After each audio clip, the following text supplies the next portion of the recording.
The views and opinions expressed on this program do not reflect the company, owners, management, staff, clients, or partners.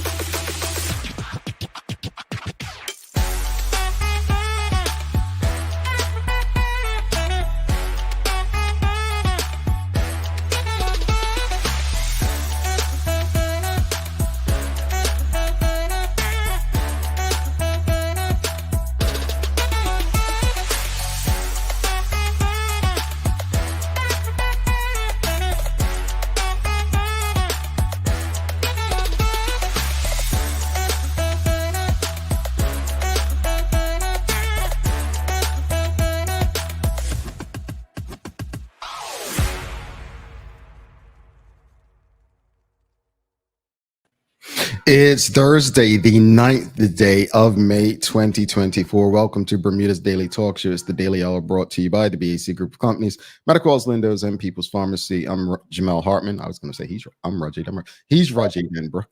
And Maya Palacio will be with us in a bit to bring you the latest in her news break brought to you by People's Pharmacy. How you feeling, Raj? I'm pretty good. I still feel like I look like I'm a little asleep, but that's okay. I'll wake up in a second. How are you today? Oh, I'm all right, man. You know what? When I feel sleepy, something happens during the show that wakes me up. Someone comments something, or I respond to something, and it's like all of a sudden I'm wide awake, right? The Daily Hour is the perfect way to wake up. Yeah, I like the way you did that, Raj. I like the way you did that. It'll wake you up, folks. But yeah, it's Thursday already. Another week almost done. Greetings, everyone, and thanks for making us part of your daily routine. A good one today as we welcome Branwen Smith-King, the General Secretary of the Bermuda Olympic Association, onto the show. Yes, it is an Olympic year, and I learned something. She was one of 3 people, Bermudians, present when Dame Flora won that first gold for Bermuda. So looking forward to the conversation with Miss Smith-King. Do not forget, folks, to subscribe on our website. Follow us on all of our social media channels to stay up to date with all that we have going on. Help us grow beyond the mic as we do our part to continue to improve our community. All right, last chance. Don't forget, thank you to those who have submitted nominations for a mother to be honored and gifted a day of pampering at Nail Bar, courtesy of Sancha and her team. We will give that out tomorrow. So again, if you know someone, you know a mother that is deserving of a day of pampering, please send us, go to our contact us page on thedailyhour.com. Just put in the subject line Mother's Day honoree and type something nice. Let us know why this mother is deserving. Again, we will not share any of the stories publicly because some of them are very private situations. That's between yourself and the Daily Hour team, who will, review and give it out. But again, the privacy will be protected. I know in most cases, there's great stories and we share them, but because of the sensitivity of some of the stories, we will not share. But if you know someone, please submit, please nominate, recommend, and tell them to watch the Daily Hour tomorrow. If they don't, they may be a bit excited and happy. Karen Simmons says, good morning, TDH. Hey, Jamel, Roger, and Maya. And good morning to you, Auntie Karen. And Suzanne Ingham says, awesome Thursday, Jamel, Roger, and Maya. And awesome Thursday to you. All right, folks, let's get right into the conversation. So this morning, Roger, yesterday, our friends at the Royal Gazette, they attended the nomination day. And basically, it's a 3-way race, as they've put it. A 3-way race between Robert King of the One Bermuda Alliance, Senator Lindsey Simmons of the Bermuda Progressive Labor Party, and independent candidate and former Premier of Bermuda, Sir John Swan. The candidates contesting constituency 10, which was vacated by former Premier, the Honorable Michael Donkley. That said, I don't know what to say. No, and I'm not trying to be rude about it, but I see Okay, let me ask you, Rajay, before we jump into the conversation, just yes or no. Would you have loved to have seen someone under 40 on the ticket? Yeah, that would have been. Okay. The reason I asked that is because I saw a post somewhere. I don't know who wrote it, so I'm not trying to take anyone else's thought, but someone wrote a post somewhere. And it made sense. And I think I see the same mistake being made with David Byrd as premier, right? So Sir John, at the time, youngest premier, David Byrd, time as he became premier, youngest premier. And some folks were saying, if Sir John was such a great leader, where are the leaders, the young people coming behind him? Right? Now, keep in mind, Sir John's 88. So someone who is in their 50s was a young person while he was a leader. Mm-hmm. Right? So we got to keep things in context. Now, I believe Lindsay Simmons is the youngest of the candidates, and she's probably mid 40s, early 40s, mid 40s. I would have loved to see some younger people on the ballot. And so that said, that's my criticism. I think the question of the morning is a couple of things. One, what are some positives? What are the positives of each of these candidates for the upcoming by-election? What are the positives? Like, what do you say, you know what? Such and such is a good candidate who can help for Bermuda, right? But before you answer that, audience, before you answer that, this is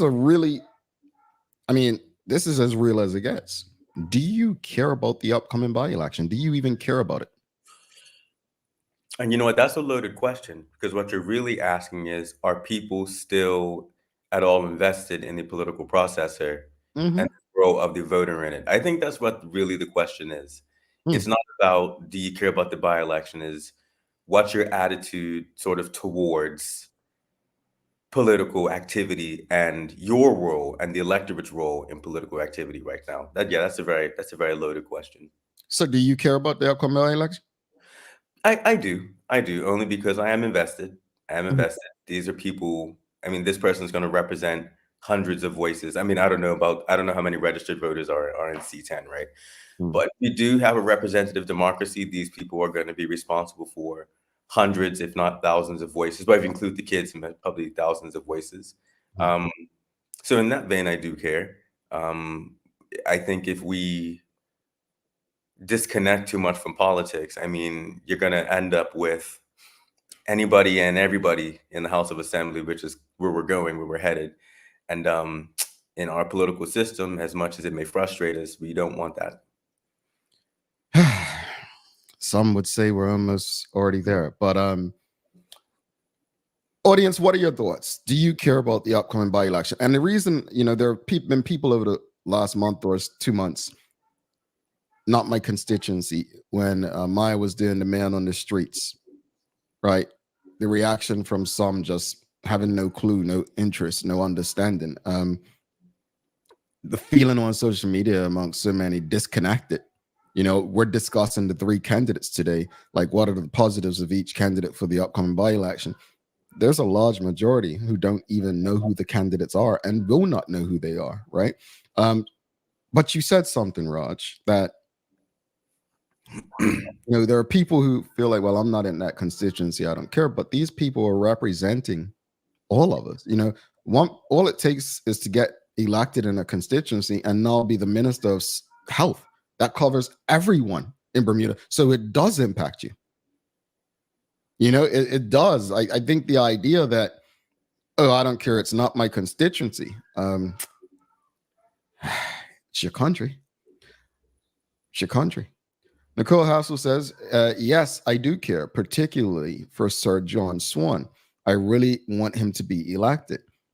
Well, let's talk about the positives. Like, what are the positives of each candidate? I mean, Raj,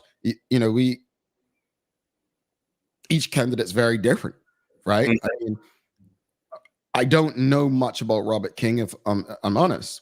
I know that Senator Lindsay Simmons has been very active in the community. She works in the restaurant space and has used her position to help people in need and offer charitable opportunities. Sir John is a businessman, a former premier, arguably one of the best premiers, from at least from an economic standpoint, the island has had too many, right? I don't want to be dismissive of Mr. King. I just don't know. I can't speak of what I don't know. But I think there's some positives to each candidate. It's really a matter of, I don't think it's going to come down to each candidate, Rajay. I think it's going to come down to overall perspective of Bermuda, right? Like there was a video Gary Foster Skelton did for Bermuda Broadcasting. And they were talking about trash on, is it Bridal Street, something like that down near Whitney? And Senator Lindsey Simmons must have went ahead and got the trash removed on Bridal Street so emergency vehicles can get up and down. And I'm thinking to myself, I think people on the doorstep can confuse the electorate so much. Because just last week, we had what would be considered a mass shooting in Bermuda. It may not have happened in your constituency, but if we don't get a hold of it, it will. So are we interested in just what's happening in our constituencies? Or are we interested in what each candidate actually takes to the House of Assembly? Sir John made a great point, Raj. Is there a big difference between 30-6 and 31-5 in the grand scheme of things? When people were questioning him going in as an independent and influence he would have. Mm-hmm. I think there's so much to think about beyond just emergency vehicles going up a street. The greater good of the country is at stake. I think, again, every candidate has positives, but I really do wonder, what do you think, audience? When you look at this, this is about all of us, as I stated. It's not just about that constituency. The winner of this, if they're in the government, can be your next minister of something. An independent candidate like Sir John could possibly inspire other people to become independent candidates. Robert King, a newcomer on the political scene, could inspire others who have no political, pedigree on a in the public eye, to say, you know what, he did it, maybe I can too. I think there's positives to all of them. What do you think are some positives for each candidate, audience? What are you thinking, Raj? Yeah, Senator Simmons, she has like an explicit commitment to the community that she follows through on. She's done a ton of things, raising money with special like mocktails at her various businesses. She's she's a community person, and we need more grassroots people who have a direct and demonstrative concern for people, and that's her. Sir John, like you said, he has decades of experience. He exists outside of the political dichotomy, which is very, very important for many, many people. And he does bring something genuinely new to the table. Will he have much influence in the House? In terms of voting power, no, but in terms of the discourse that's in the House, the kind of debates that take place, and getting people and offering people something genuinely different outside of what we have, and arguably maybe even better. I think he represents something very, very important. And Mr. King, you know what? I'm not going to lie, I haven't given much thought to Mr. King. He had his, I know he was working at court services for a really long time, so he understands the vulnerable aspects of our community. He seems very sincere in his commitment to the island and the people of C10 and Bermuda generally. He doesn't seem like a politician necessarily. He had his gaffe in the paper when referring to the civil service, and politically that was very clumsy, but it showed that you were dealing with somebody sincere. So I really think it boils down to what people want for Bermuda, right? I think people are over party politics. They want something that supersedes either option, and I'm very excited for that. I completely support that. And if that's where people are, then Sir John is the most direct representation of that, right? So really, I think all three candidates are good people. In terms of political ability, obviously, I think in a quantitative, logical sense, that would be Sir John. Somebody who is not going to toe the party line, Sir John. Someone who is going to bring, I think, a lot of meaningful discourse, some hard-hitting discourse, that would be Sir John.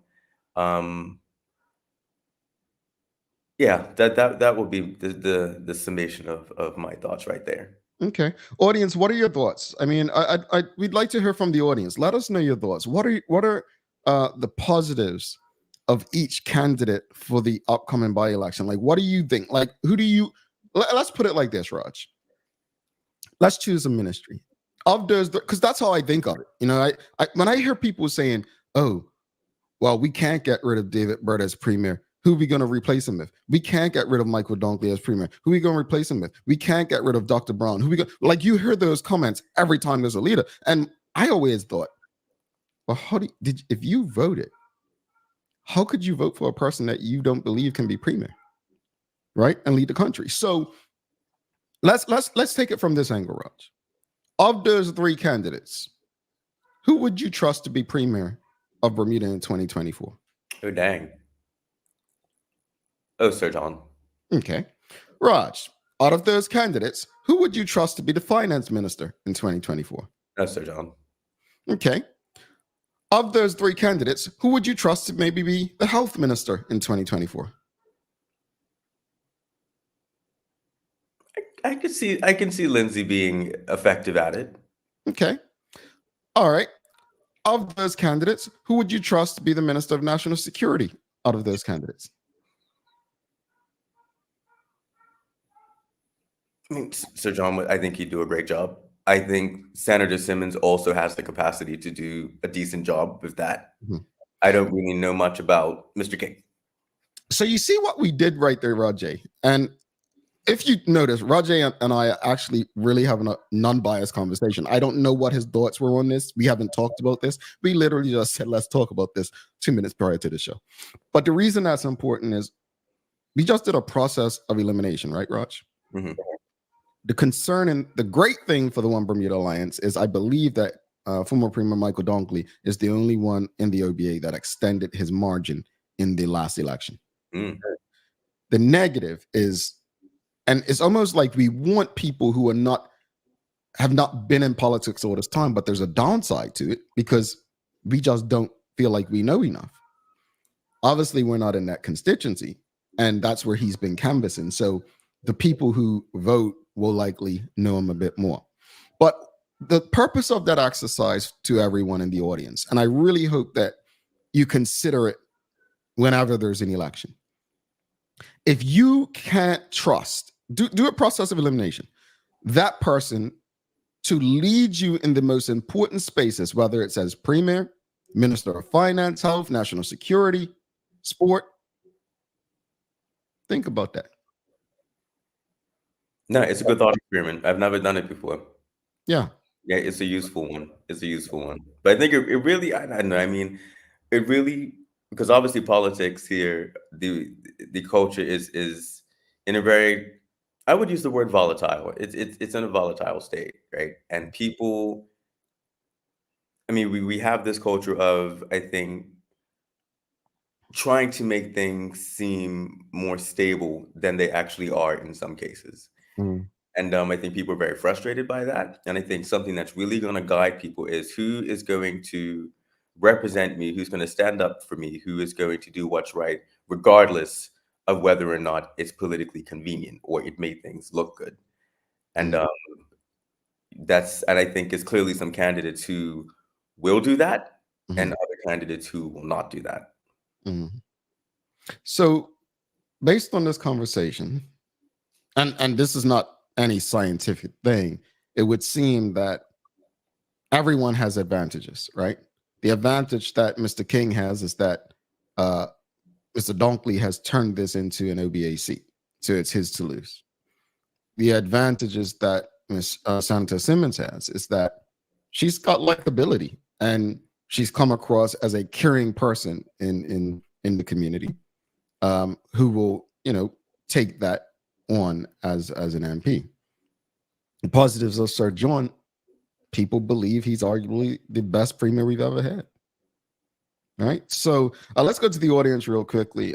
Charles H. Jeffs II, he says, are people over party politics, or are they over the PLP and OBA? Well, if that's what party politics is to them, then yeah, they're over party politics. You know, they can only be over what's before them, right?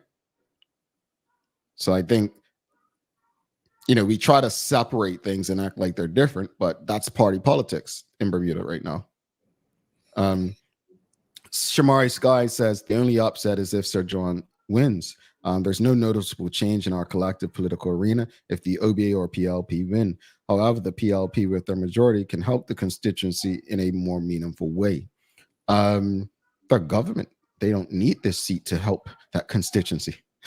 You know, like that's what I think we fail to realize. Like, you know, if they do something, I got a new mirror up, which Senator Simmons was talking about the other day. Well, you're the government, you can do that stuff, right? Exactly. So they need another seat. And there's nothing, and people have to understand, like, there's nothing preventing the opposition from an opposition MP from reaching out to the government and saying, hey, my constituents need this. For the government not to do that, that's a bad look. Michael Daniels says, in business and politics, your network is very important. Sir John brings a network that is not presently engaged. Charles H. Jeffs II, he says, Sir John is a leader. That doesn't mean he has extensive knowledge of various ministries, but he has the ability to galvanize those who do. That's leadership. Suzette Ingham says, oh, Jamal, I just love your thought pattern here. By golly, Loyal Hill is extremely hot. I'm thinking she may, I don't want to say, maybe she lives in Loyal Hill area. Renee Simmons says, to be honest, I had lost all interest in the political arena since the Curtis Dickinson dilemma. Sir J. Swan ignited my interest because to me, I see hope from a true leader who loves Bermuda. Change is in our future. Amari Simon says, whoever wins will only be in the seat for like a year until the general election, right? Well, this is true. I mean, you know, whoever wins, it's not like it's going to be long term. But I'll say this much. Whoever wins has an opportunity to prove people wrong. And what I mean by that, if Robert King wins this, stay on those people's doorstep. Do not despair and make yourself a household name in the house. If Lindsay Simmons wins it, she has the opportunity to hold her party accountable like no one else for a year. If she doesn't, I guarantee you it'll be a short reign in constituency 10. If Sir John wins, and for the next year, that upcoming election, I honestly do believe we'll have some people inspired to run as independents. So, yeah. All right, let's bring Maya Palacio in for Daily Hour News Break. Good conversation, folks. If you appreciated the conversation this morning, give us a thumbs up, a love, a like. Don't forget, we have Branwen Smith King, Bermuda Olympic Association coming up. Bermuda, it is an Olympic year. You know what happened in the last Olympics? Yeah, we got our first gold medal. So we should be excited and hungry.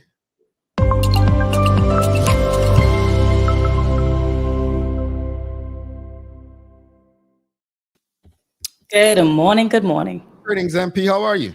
I'm good this morning. I just want to clarify a couple of things. Jamal, you mentioned on the story from Guy Foster Skeleton that Lizzie Simmons picks up the trash that may allow access for ambulance and stuff to go through. So in the story, actually, just for some more clarity, she picks up the trash so that because the trash trucks can't get up and down the road. But Robert King pointed out how even though she does that, it still doesn't allow for, you know, ambulance and vehicles to get up the road. So emergency vehicles, yeah. Yeah, it doesn't still allow for the emergency vehicles to get up. So that's just, again, a temporary solution to like a bigger issue that still needs to be fixed. Temporary solution. Those temporary solutions usually show up during election time, don't they? I'm sorry. That was your joke of the day. And also, since you guys don't know too much about Robert King, I just want to throw in a small two-liner. He worked with youth corrections and behavioral homes in Canada for approximately 4 years before returning to Bermuda in 1996. Then he went on to become a corrections officer for the Department of Corrections and then transitioned to a caseworker. Then he began working for the Department of Court Services and a probation officer as well. and so on and so forth. Yeah. Okay. Well, maybe he can be considered for Minister of National Security, Raj. But I mean, he seems like he's doing an okay job. Yeah. We'll see. Yeah, we'll see how it goes. Just avoid those political gaffes. That's leave that stuff for me. I'm not running for anything. All right. All right, so good morning, everyone. This is your Daily Hour News brought to you by the great people at People's Pharmacy. So the Bermuda Union of Teachers is pleading for the Department of Education to reevaluate its protocols for substitutes. Here's your story. Coming from the Bermuda Union of Teachers, they say, quote, "We would like to address ongoing concerns within our educational community regarding teacher workload and substitute coverage. Our teachers have been working tirelessly throughout the year, frequently stepping in to cover classes due to inadequate substitute coverage. The current Department of Education protocol for substitute coverage are proving to be insufficient. Teachers are often left with no choice but to double up on classes, sometimes accommodating more than 25 students in a single classroom. According to our collective bargaining agreement, there should always be enough substitutes on the list to cover any shortage. Unfortunately, this requirement is not currently being met, and it is creating disruptions in teaching and learning, exacerbating the stress on our teachers. We also want to highlight a key issue. There are many experienced and qualified teachers who are eager to join the substitute list, but they are being informed that the list is full. We urge the Department of Education to reevaluate its protocols for substitute coverage and take immediate action to expand the list to include more qualified professionals. We are at a crossroads today because no school should have to close due to a lack of substitute teachers or be forced to operate under unsafe conditions. Now, sorry. Go ahead. No, I had so Raj, I hate to do this, right? But I'm gonna do it because you know who I am, how I am. Don't be mad at me. Not gonna. Raj, they ain't reach out to you if they got a shortage of substitute teachers? Hey, listen, I'm sure if Rajay Dunbrook's name shows up, they're gonna move on. We ain't doing that. You see my point? Okay. Oh, and it's been like this for years. Don't get me started. I'm not trying. I'm sorry. Well, see, and that speaks to the issue, though, because the BUT is saying we need substitutes, but then when substitutes are reaching out, they're being told they have enough and they don't need you. So that's where this conflict is really like getting out of hand. Also, if you didn't know, Harrington Primary School actually was forced to close on May 7th after teachers called in sick. So that was something that recently happened as well. And again, the Bermuda Union teachers said the unscheduled shutdown highlighted a shortage of substitutes that are drafted in to cover absences. Okay. And it was a sick out. I mean, it's obvious that it was a sick out at this point. Like, operationally, they needed, I get it, but also that was short of a protest. And I think that's very obvious. I mean, the principals just did it. They were on work to rule, and they had a few sick outs. They had a few days where they all called in sick and took personal days.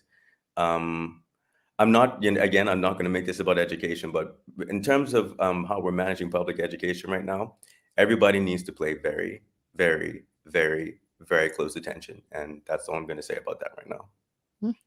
Okay.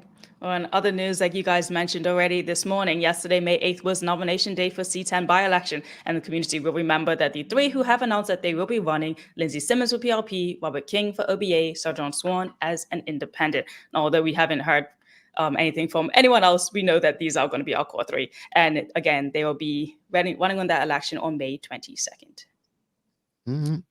Watching closely. Watching very closely. And the Bermuda College Commencement 2024 will take place on Thursday, May the 16th at 2:30 p.m. on the college athletic field. And their guest speaker this year is, people may know him as a TikTok celebrity and Bermudian American B. Dylan Hollis, who has amassed like over 10 million global followers with his unique talents of making, baking, and tasting recipes from bygone years. He actually also released a book as well called Baking Yesteryear, with like the greatest of the recipes that he's found throughout those years that he's been making his content. Well, Bermuda College has certainly upped the ante and guest speakers for commencement since I spoke at their commencement some years ago. Gee. Now, In saddened news and historical news, the city of Hamilton is mourning the passing and the entire island of the esteemed local artist, Chelsea Trott. Now, Mr. Trott, a revered figure in Bermuda's cultural landscape, leaves behind a profound legacy. Now, here's your story on the artist. Mr. Trott, a revered figure in Bermuda's cultural landscape, leaves behind a profound legacy through his impactful sculptures and dedication to his craft. The city paid homage to Mr. Trott's memory with 2 floral tributes placed at the base of his significant sculptures. When Voices Rise in Wesley Square and We Arrive at Bars Bay Park, these sculptures stand not only as artistic marvels but also as poignant and essential reminders of Bermuda's history and the resilience of its people. When Voices Rise, erected in July 2009, and it commemorates the historic 1959 theater boycott in Bermuda, a pivotal moment that led to the end of segregation on the island. We Arrive, unveiled in February 2010, and stands as a tribute to the 72 individuals who arrived on the slave ship Enterprise in 1835 and were granted freedom in Bermuda. Mr. Trott's creation honors their resilience and celebrates the enduring spirit of freedom and equality. Mr. Trott, commissioned by the Corporation of Hamilton to create When Voices Rise, was not only a talented artist, but also an esteemed educator. For over 3 decades, he imparted his knowledge and passion for art through a wood carving program for inmates at Casemates Prison, leaving an indelible mark on both his students and the broader community. Oh no, we lost a good one there. Yeah. Definitely, yeah. And his works still, until the end days, it was still like in the Bermuda National Gallery as well. Like, he didn't stop. Yeah. Yeah, definitely sending warm thoughts and love to his family and friends and the greater community. Indeed. Now, in other news, the island's 4th annual Bermuda Pride Parade is set to take place on August 31st. And as part of Out Bermuda celebrations of this inclusion, they are asking for volunteers right now. So they're calling for volunteers to join the number of subcommittees to help with the organization for things that will take place between August 28th and September 1st. Now, subcommittee members are asked to dedicate about 2 hours per week to assist in planning and executing various aspects of the event. And they say, if you're interested, you could sign up and register as part of an interest to be a part by going to pride.bdm/volunteer or send it to someone who you know might be interested. You know what I'm interested in? I wonder if, and I'm not trying to start trouble by asking this, folks, but I wonder if Bermuda tourism takes advantage of this, like as a tourism opportunity to get people to Bermuda. You know what I'm saying? That's a good question. I remember the very first one, there was it was the biggest ever because obviously it was the first one in Bermuda. So it was many, many people coming down to actually be a part of that first one. Yeah, I think it's big business. Maybe I'm looking at it wrong. Forgive me if I am. I'm just saying it's $1 billion business. It is quite. Now, in your sports-related news today, Ministry of Health. In your sports-related news today, here's your Ministry of Health welcomes individuals aged 50 and above to register for the Move More Bermuda Senior Games, a day of athletic fun on Sunday, May the 19th from 1 p.m. to 5 p.m. at the Philadelphia Stadium. They say you can complete in a range of track and field events from the 3,000-meter run to the 60-meter dash, along with the long jump, shot put, and the mixed 4x4 relay. It is free for spectators, and there will be live entertainment. Anyone aged 50 and older can register at tracky.com/event/Move More BDA or collect and complete an entry form at the Ministry of Health headquarters in Continental Building at 25 Church Street, Hamilton. The fee is $10, and the first 100 people who register will receive a free swag bag. Hey, Sherry, Maya just did this story about 50 and older participating in some sport event. So what I'm going to do, get you a swag bag, because first 100 people, right? Since you turned 50 this year, so you be eligible. All right. So I'll hit you up after the show and we could talk about a bit more. But happy birthday, sis. That was uncouth. That was some uncouth conduct right there. And you should be slightly ashamed of yourself. I thought I was getting a birthday gift. No, that's not good. Come on now. I saw my grandma up last year. She didn't go. You did? She loves watching it at school, man. She loved us do the 4x400, and she used to like run track back in the day. And I was like, I'm gonna sign you up. You could go, and you could actually go and take classes with Olympian Devon Bailey as well. Sorry, Devon Bean, apologies. Olympian Devon Bean, who ran in Bermuda Olympics. So he's actually going to be doing some training sessions there, some free sessions as well. So that's really cool. And it'll be really awesome to, see people get out there. By the way, I'm not going to share Cheryl's response when she finally responds. It's going to include some expletives. So and rightfully so. Yeah. All right. And then your weather today, guys, closing up. It's going to be a little bit cloudy to start, maybe even a chance of a shower or two. So sorry about that. But it should become a lot brighter later in the day. We got a high of 76. So you're probably going to feel that humidity as well after the rain. But that's looking like today's weather. All righty. Any good days of the year for us today, Raj Weezy? Honestly, there weren't any good days of the year. But there were some good weeks. And we are in the 4th day of Teacher Appreciation Week. Yes. We're in the 4th day of Teacher Appreciation Week. So we can't say it enough. Teachers, thank you so much for everything that you do, especially our public school teachers who are going through it, who have been going through it since COVID and before COVID. You are one of our greatest resources, and I wish we could just do better by you. I look forward to the day when we will be doing. We got to ask the audience. We got to engage them. Who is your favorite teacher that you've had? Roger and Maya, your favorite teacher you've had. Can't be your mom, Maya. It wasn't going to be. She wasn't my teacher. Perfect. It's got to be Candace Darrell, man. Every year I think about Candace and just how much work she put into me, and knowing that I would not be who I am today if it was not for Candace. So yeah. Candace Darrell. Raj, favorite teacher? It's my principal, to be honest. Eddie Wright, St. David's Primary back in the 90s. Okay. Audience, who is your favorite teacher? Let us know. Maya, we'll see you tomorrow. See you tomorrow. See you soon.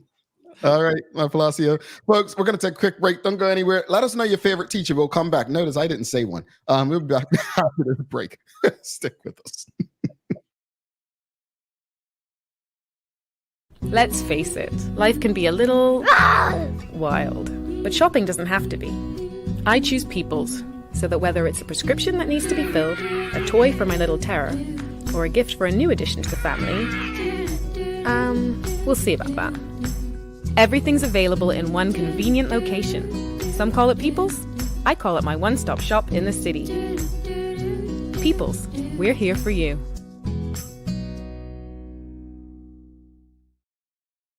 Welcome to the new bulk store, Lindo's Next Level.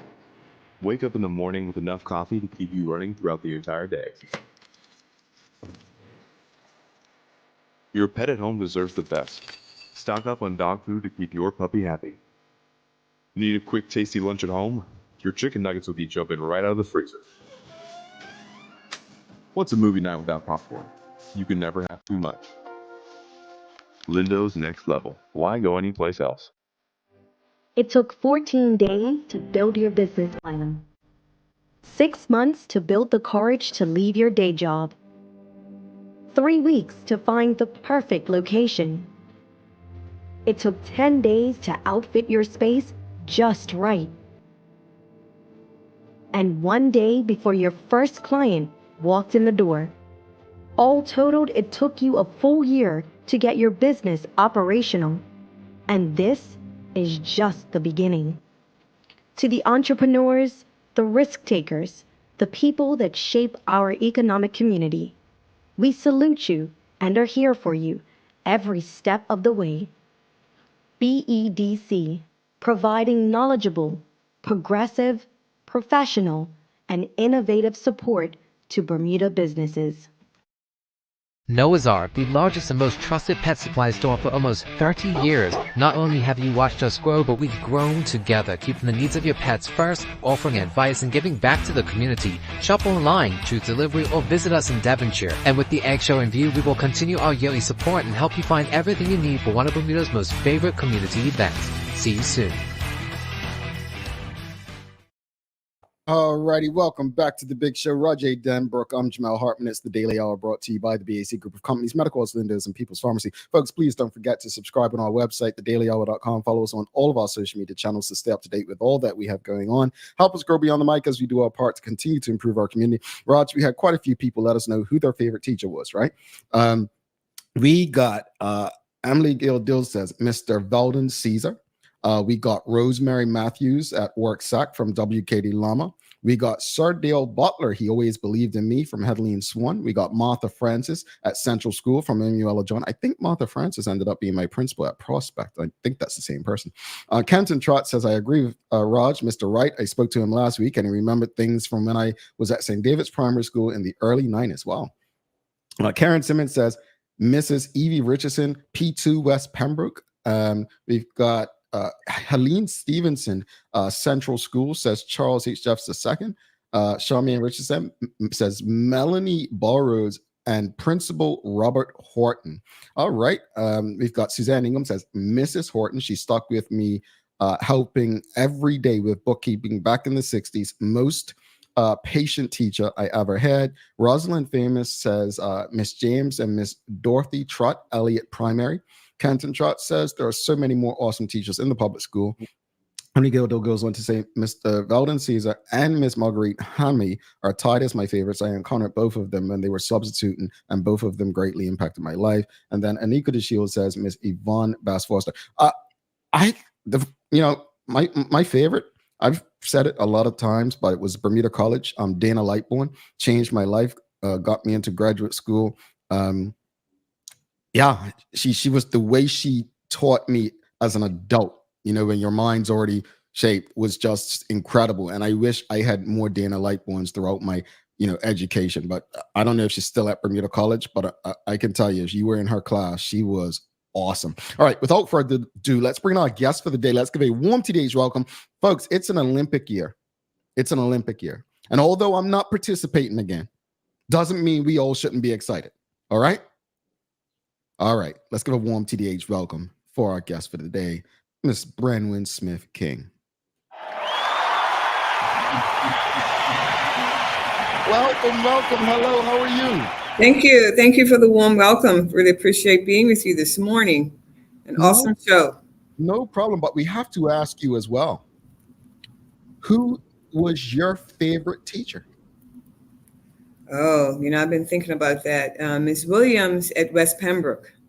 Okay. Funny that came up because I met her daughter a couple months ago at a reception and didn't know her daughter. I mean, maybe she was like 2 because they live right next door to us. But Ms. Williams at West Pembroke, boy, was she something.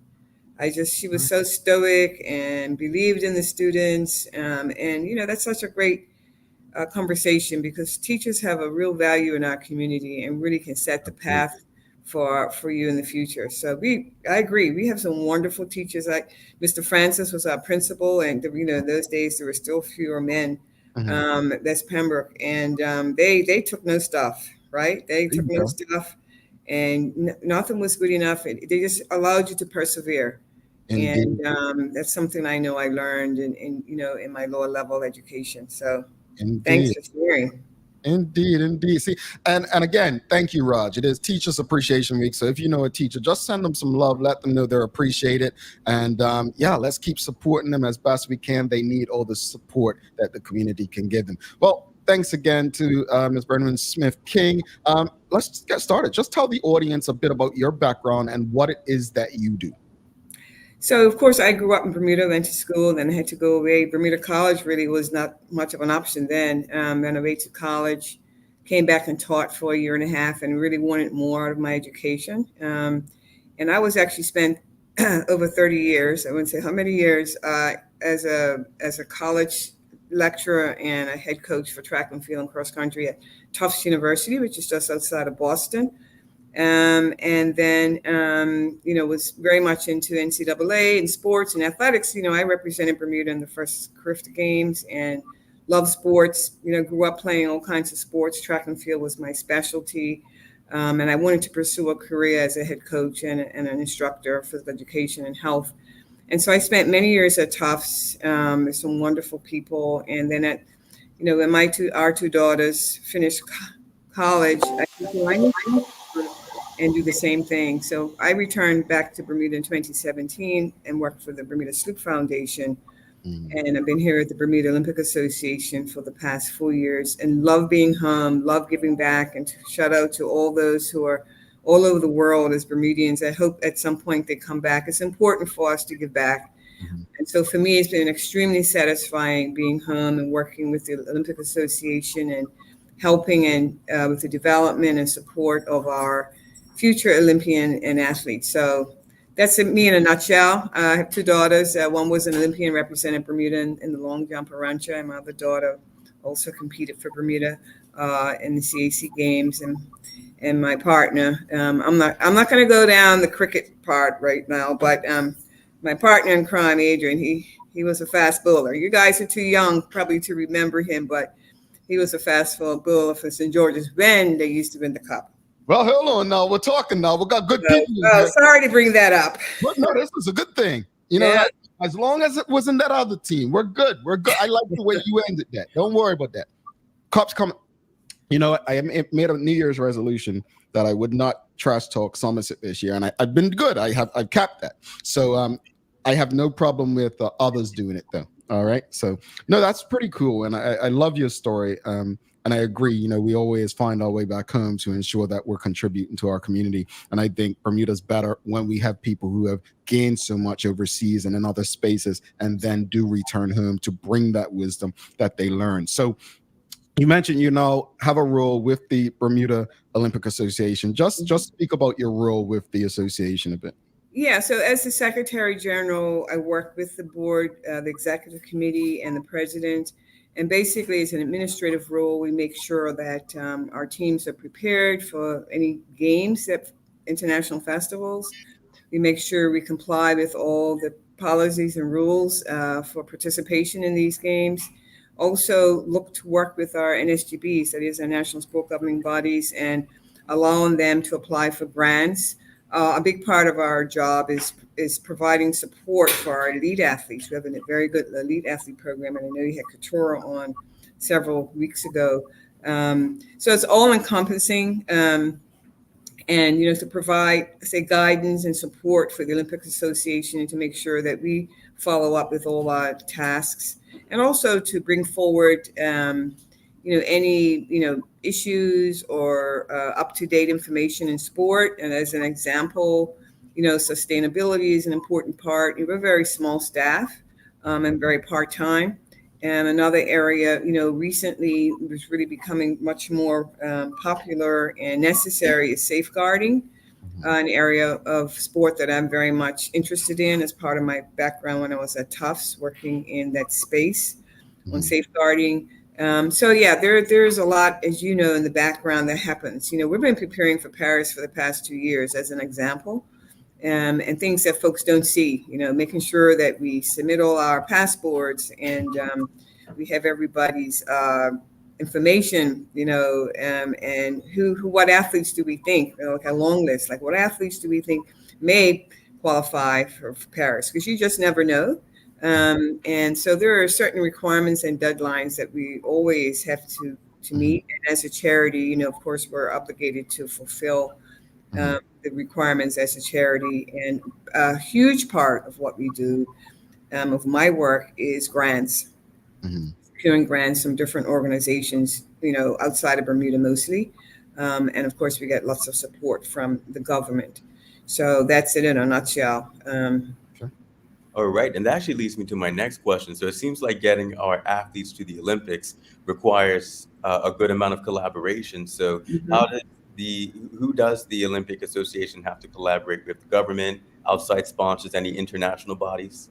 Yes. So the national sport governing bodies are the ones that overrule their sport in Bermuda on the island. Okay, and they report also to their IFs, which you call their international federations, and they have their procedures and policies. You know, on their selection of teams, selection of individuals. The Bermuda Olympic Association and our standards committee are very apt at developing standards. So in order to go to the Pan American Games, for example, or the Youth Commonwealth Games, you just don't go, right? You have to reach a certain level of a standard of expectation. And that's one of the areas that we spend a lot of time on, and making sure those we call qualifying standards or regulations are shared with our sporting governing bodies well in advance, so they can prepare their athletes. And, actually, we had a conversation last night. I had a conversation with Donna Rayner, and we were saying, back in the day when we were athletes, she just missed the Olympics by, I think she said 0.05 or something. You didn't make it. You got over it and you went on with your life, and that is also a learning experience. So it's really giving them the opportunity to know what's expected of them to be selected, because we are not just sending folks to some of these major games just to send them.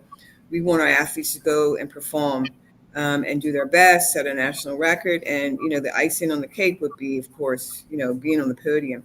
We have high expectations of our athletes, and, so far so good, as you mentioned earlier. So preparation for those games requires us to, make sometimes difficult decisions, working with the sporting bodies, spending a lot of time with our athletes, when they're on island, or they can come in. We're doing a lot more of that, which I think is really healthy, to know that we're here to support them. We may not be able to give them all the financial support, but I would say they are getting much more financial support now than they got in the past. And thanks to government, who have been very supportive. The Department of Youth and Recreation, are just dishing out their grants this year, and we're very happy and pleased with the help they've given us. And a lot of that is a result of the athletes performing well. And we also seek funding from such organizations as Pan Am Sports. Also, the International Olympic arm is called Olympic Solidarity.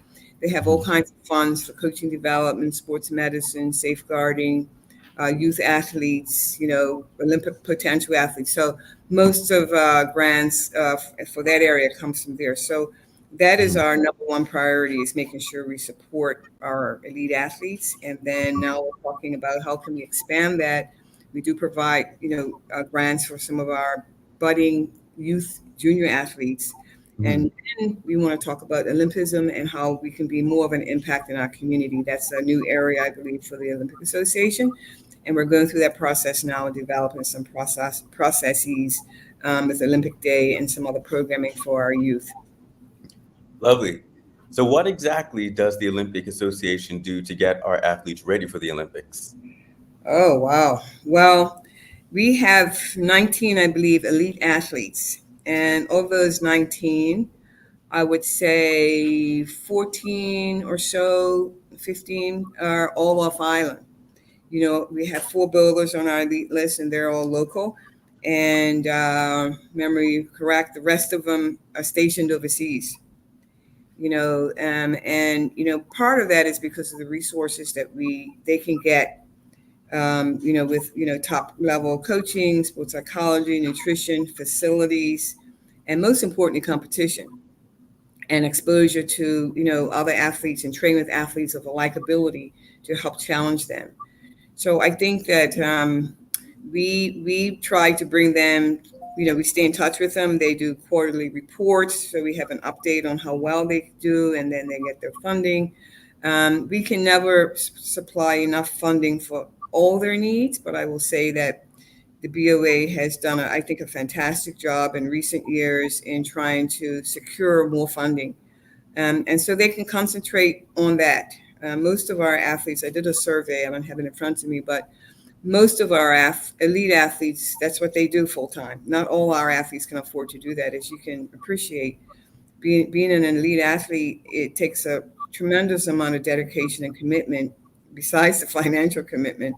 And so having a family support, coach support, all those, those components are critical to their success. And so for us, it's making sure, that they choose to be, it's their choice. We don't have a say in too much of where they go and what they do, but really supporting them in what they plan to do and what they're doing in the training, and communicating to us and to our standards committee of where they are, how their training is going, are they injured, what competition do they have? And we've done in recent years a survey to try to decipher what they need. As an example, we don't pay for health insurance, right? And as we know, that's a big cost, right? And so our athletes commission is, trying to figure out a way how we can get funding or get some type of reduction for athletes to have some type of health insurance. So really just being supportive and and not just rest on our laurels. Oh, well, they're getting these grants. What else is it we can do? It may not be a financial support. It could be something else, referring them to a sports psychologist, referring them to somebody on the island that can help them with, finances or something. So it's nice thing about Bermuda, we're small and it's intimate. And, as an example, yesterday we had a Adriana Penrodic, who's our sailor, who's qualified for Paris. Yay, Adriana. She was on the island for a few days, and we have a sponsorship from Bermuda Air, probably Florida on social media.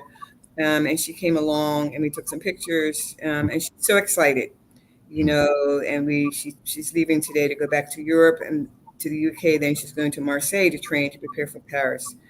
And, I said to her, let us know what you need, what we can do to help. And so it's just really knowing that we're here for them and to support them. Good. Yeah, that's great. And actually, I think you might have really answered my next question. It was, we know that the physical pressures, the athletic pressures of going into the Olympics, but the emotional pressures, the psychological pressures must be there as well. How does the Olympic Association support in that aspect? To answer that very succinctly, is that part of their grant is when they report out at the end of the year, sports psychology is required. So they can choose someone of their choice in the field of sports psych to help them. Mental health is a big part of sports psychology. I know I worked a tremendous amount with that when I was at Tufts and bringing people to our campus for our student athletes. And, so many times, mental health can be a proponent of preparation of sports psychology. So that's an area of importance that our standards committee and the BOA have identified as being necessary. And some of the feedback we've gotten from my athletes is that, in the beginning, they're like, oh, why do we need to do this? But I think that narrative has changed. And I know that narrative has changed. And we see very subtle changes in those athletes who are taking advantage of the opportunity to have sports psychology. So that's just an example of, every top athlete in the world, you hear about it, so that the mental part of, the preparation of your body is important, and as a coach, we know that, what's between the ears is critical as well. Research says, it could be up to 80% or more of your performance. So really having a strong mindset and being confident and sure about what you need to do and where you need to go and how to compete and respond in competition and deal with anxiety and things of that sort. Mm-hmm. Now we all know that Dame Flora won, the island's first gold. What do you think that meant for the island when she won it, and what do you think that means for us going forward? Well, first off, Flora is an icon of Bermuda sport and for Bermuda in general. As I mentioned in before you started this morning, that I was in Tokyo, it was right during COVID, and spectators weren't allowed to go to the sites, which is really strange, right? They have these beautiful facilities in Tokyo. They put millions of dollars into this, and only secretary generals and presidents were allowed to go, and of course, coaches and athletes. We couldn't even send any dignitaries, or no one else would come and cheer on. So when we were in Tokyo and watched Flora in that drizzly, rainy day, we were in the stands with Judy Simons, Brenda Dale, who is a chef de mission, and myself. And there were some people from the international organization sitting behind us, but the whole stands were clear. And they said to us, please leave your masks on and don't scream and yell. Well, I said, really? Okay, let's see how this works. And then Flora came around, I think it was the first loop. They did several loops. And when she took the lead, I said, this mask is just going. And I never screamed so much in my life. We were just so proud of what Flora did. That's a memory that I will cherish forever. I mean, she represented, she had so much pressure on herself, right? Let's say it. But she represented herself with such pride and represented Bermuda with such pride. And it really changed, I think, how we look at sport in Bermuda. And I believe, many folks, I say capitalize on it, but I think realize that coming from a small country, that we can achieve anything. And Flora has said that many times. And, Bermuda was the smallest country ever to win a gold medal. And I think regionally and even internationally, when I go to meetings or conferences, it's always meant, there's always, when they have a PowerPoint presentation in our region, Flora's picture's always up. And so it's not just in Bermuda, but I think in our region, everybody knows Flora, in our region, and people would congratulate us. I'm like, we didn't do anything, Flora is the one that did it. And I think, as far as, here on our island, I think it really has given a chance for people to believe that they can achieve whatever they want. And I've always felt that way, but after Flora's performance, we can do whatever we put our mind to, and Flora is still fighting a good fight. And I would say, end on this, is more importantly, Flora is just a wonderful person. She's very humble. She puts her money where her mouth is. She gives back to the community. She's very receptive to working with young people. And I've gotten to know her and her team a little bit. Obviously, we work with her. And she's very private, obviously, and very modest. And she's had to learn to, I think, come out of her shell a little bit. And it's just wonderful to see how, when they had the triathlon event here last year, how the young people look up to her, especially young girls. And we need to continue that. So she's just, I think we need to appreciate that while we have her. She's still competing, right? That this is not easy. That's the key statement. I think we should end it there. Like, appreciate her while she's here, because I see so many times, whether it was Michael Jordan, LeBron James, now I think Flora is that, right? And I think appreciating them while they're here is so important. And my face went when you said the triathlon last year, because I was just like, wow, we had that for 3 years running, and it really gave Bermudians an opportunity to connect with her. Because going back to what you said earlier, so many of our athletes, we just don't have the resources locally for them to train, right? So they don't have that connection necessarily with them year round. So I want to go to the audience. We have quite a few questions, so if we can keep the answers concise a bit, because we are over time. But an audience, I'll get through as many questions and comments, so keep them coming. But we have one from Charles H. Jefferson II. He's asking, besides winning medals, how does the BOA measure success in an Olympic year?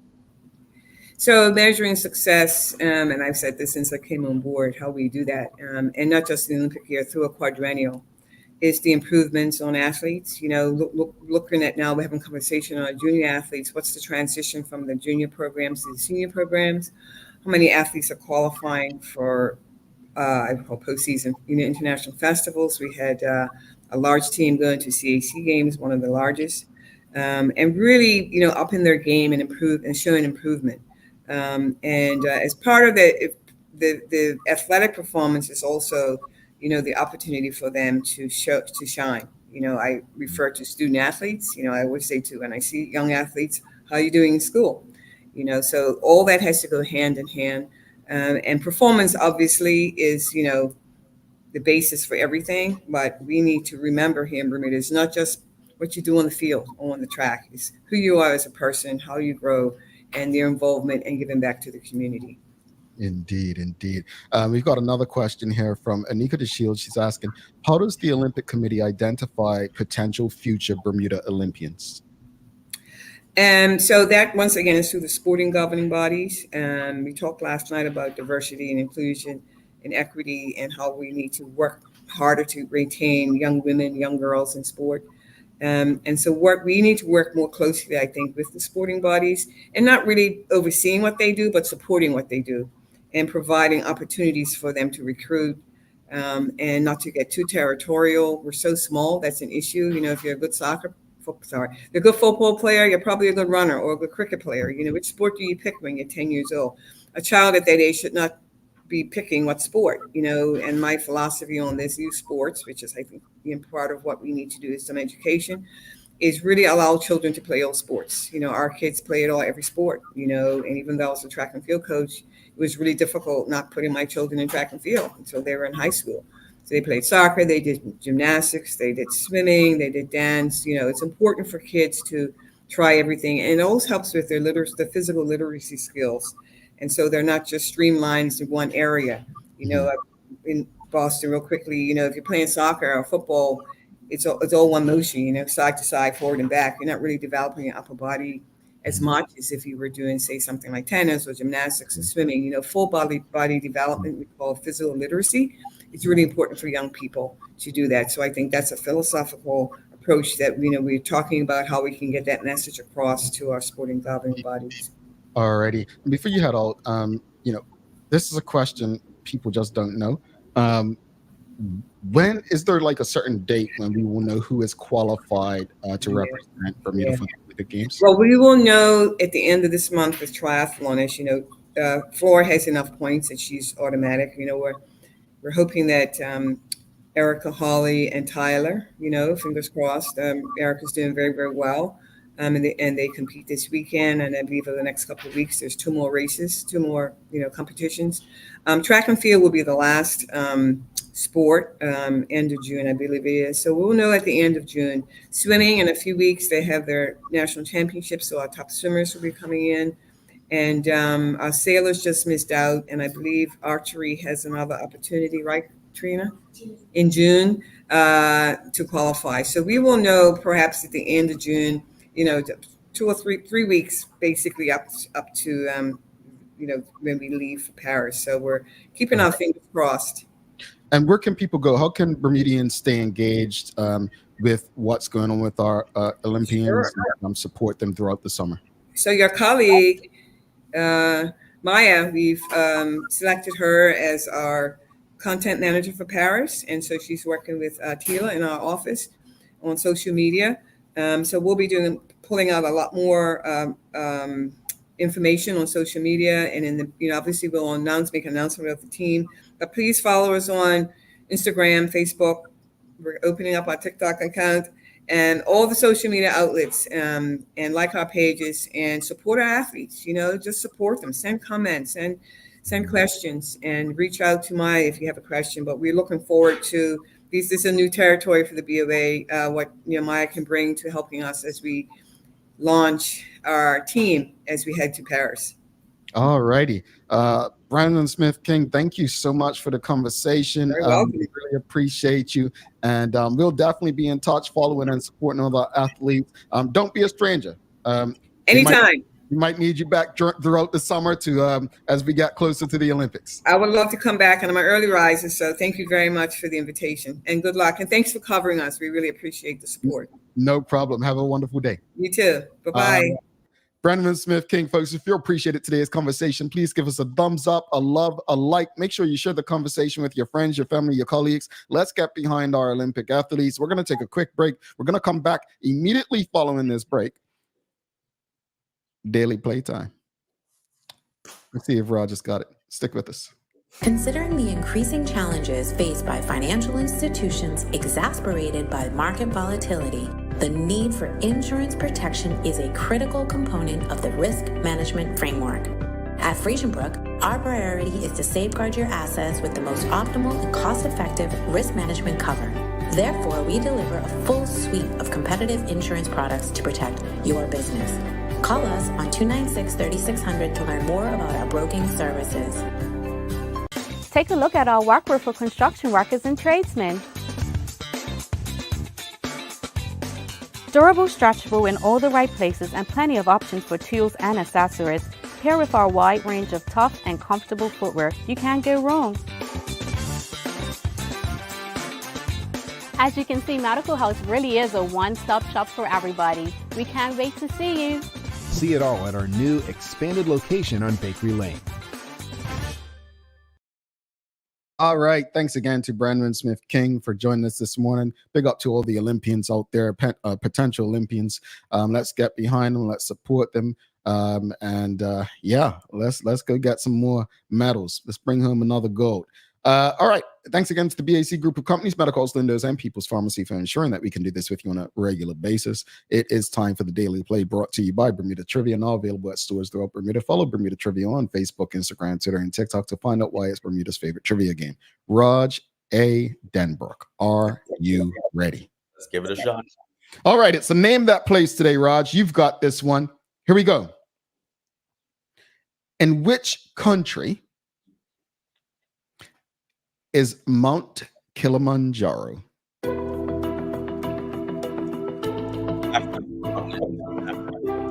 Africa is a continent. It's not Africa. Correct. Okay, I should know this answer. I should. I don't. You have the right continent. There we go. I've got the continent. Oh, Stacey Ann Brown does it again. Bam. She does it again. It's in Tanzania. 100%. Yeah. I should have done that. Well, I'm just glad you didn't say Nepal or something like that, which is I'm playing you like that, Raj. I'm sorry. No, it's okay. It's okay. Because I should have known it. I should have known that answer. Yeah, Tanzania. We'll add Stacey Ann Brown. She always man. She's good at this stuff, man. I'm just kidding. Yeah. Well, Stacey Ann, don't forget, if you all are interested in being contestants on Bermuda Trivia, the game show, please send an email to contact@bermudatrivia.com. We're looking for contestants as they begin shooting at the end of June. So if you want to be a contestant on the game show, check it out. You will win many prizes if you're good at it. All right, Raj, let's wrap up today's show. Candidates, we spoke about 3 candidates, the positives, and then obviously the conversation with Miss Branwen Smith-King. Final thoughts. Just pay attention, everybody. Just pay attention. Don't allow typical political conduct to normalize things that shouldn't be normal. You want to vote for somebody who is going to represent you no matter what, regardless of their political allegiances. There's a lot in this country going on right now where everyone needs to be paying attention, and we need leaders who are willing to lead and who are not willing to follow when it's politically convenient for them, right? So please pay attention. There's something else popping up in the paper today about more action being taken by personnel within, the Department of Education. So that's my area. That's what I'm passionate about. There's a lot going on, and if I was voting, that area will be dictating my vote very much. So just pay attention, good people. Pay attention. And the Olympic Association cover. Oh yeah, no. It's just Bermuda. We're always punching above our weight. We're always punching above our weight, and it's so great to see our athletes participating at that level. We have the talent here, we have the ability here, and again, get behind them. Get behind organizations that are trying to cultivate the talent that we have here, so that we can participate at the levels that we deserve to be participating. Yeah, I echo what you said regarding the by-election. I think we all have something that we're passionate or interested in, right? For you, it's education for various reasons. Whatever it is that you really care about, use that as your way of holding your government accountable, or elected officials, or remaining involved and interested. At the end of the day, everyone has a role to play. But it's important to understand that that role doesn't just happen on election day. Accountability is a lifelong thing. I wish all 3 candidates the best, but I truly wish Bermuda and Bermudians the very best. But we won't get that if we're waiting on somebody else to deliver it for us. As far as the conversation with Ms. Branwen Smith-King and the Bermuda Olympic Association, I just want to see us succeed in what we love to do. And as you said, we have long punched above our weight, but we need the support. I know that because so many athletes are overseas training because of resources and the like, some Bermudians don't feel as connected. But we have social media. Follow their journeys. Keep in contact. Celebrate them. They are one of us. And I'm looking forward to seeing Bermuda continue to punch above his weight and achieve great things. Win more medals. Bring it home. Raj, you've got some daily inspiration for us? Really simple one today from Dr. King. There comes a time when one must take the position that is neither safe, nor politic, nor popular, but he must do it because conscience tells him it is right. Conscience tells you it is right. Boy, oh boy. Oh boy, I feel like posting that on a couple of people's posts. You know what? And at the beginning, you made a quick 15 seconds about, you said you wanted to see more young, like below 40 candidates. That would have been refreshing. The president of France right now, because you got the president and then you got the prime, because it's slightly different. He's in his early 30s. running cabinet, running the internal affairs of France. New Zealand has a bunch of young new MPs in their 20s. So it would be lovely, to see that culture in Bermuda as well, because it's happening elsewhere in the world. Let's make it happen, folks. Let's make it happen. Audience, do us a favor real quickly. If you haven't already, just do us a favor. Whatever platform you're on, if you can, just hit the like button, thumbs up button, love button, right? And just share it with your friends. It doesn't have to be on social media or repost it on X, right? Just share it on WhatsApp. Hit the link and share it with your friends and family on WhatsApp. The more we do that, the more people, based on today's conversation, who know what to do to support fellow Bermudians as they go to try to follow the path of what Dame Flora Duffy and before her Clarence Hill did. They need our support. There's no longer any reason why we can't give them that support. Folks, don't forget to subscribe on our website. Follow us on all of our social media channels to stay up to date with all that we have going on. Help us grow beyond the mic as we do our part to continue to improve our community. Thanks again to our partners, the BAC Group of Companies, Medical House Windows, and People's Pharmacy, for ensuring that we're able to do this with you on a daily basis. As always, we appreciate you, we love you, and we thank you for making us part of your daily routine. If all goes well, we'll be back to do this again with you tomorrow. Do not forget, if you have a mother, you know someone who's a mother that deserves a day of pampering, please go on our contact page today. It's the last time you can do it. Go on our contact page today, in the subject line, Mother's Day honoree, and just share with us why this mother deserves a day of pampering. They will get a massage, pedicure, manicure, all courtesy of Nail Bar. Thank you to Sancha for that. He's Roger Danbrook. I'm Jamal Hartman. Please do make it a safe and a great day. We are is out. Peace.